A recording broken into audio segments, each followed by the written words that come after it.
today we are really getting into it with some source material all about the beverage industry. Yes, specifically, if you've ever had that little spark, that idea for your own drink brand, we're looking at what it actually takes. Exactly.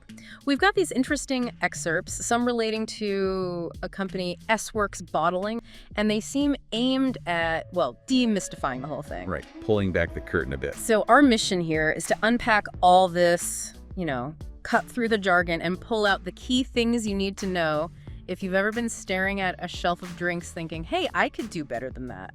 Okay, so the big picture first. What are these sources telling us about the beverage scene right now? Well, they paint a picture of, honestly, an explosion. So many niche brands popping up. Totally.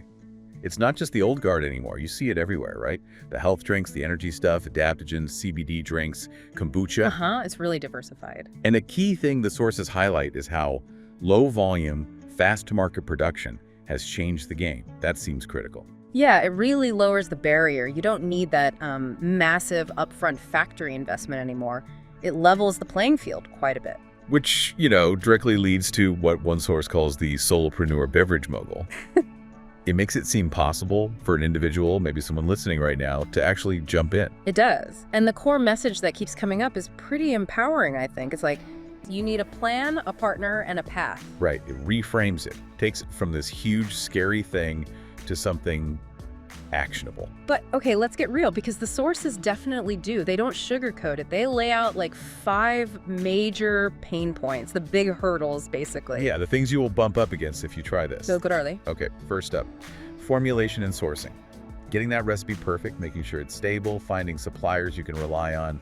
It's trickier than it sounds. Definitely more than just mixing stuff in a blender. Oh. Okay, what's next? Then, packaging and bottling. How do you actually get your drink into the cans or bottles? Safely, efficiently. That's a whole manufacturing puzzle. Right. Logistics. Well, manufacturing first, then comes the next one. Regulatory compliance. This is huge. Food safety laws, labeling rules, testing, making sure it's all legal and safe. Yeah, the red tape. It sounds daunting. Can be. Then number 4 is distribution and logistics. Okay, now the logistics. How does it get from the bottler to the stores or, to someone's doorstep? Shipping liquids isn't cheap or simple. Heavy stuff, literally.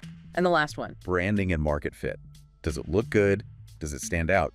Crucially, do people actually want to buy your specific drink in that crowded aisle? Wow, okay, so those are the big 5. But the sources frame these less as roadblocks and more as known challenges, right? Things you can actually plan for. Exactly. They're presented as things to be demystified.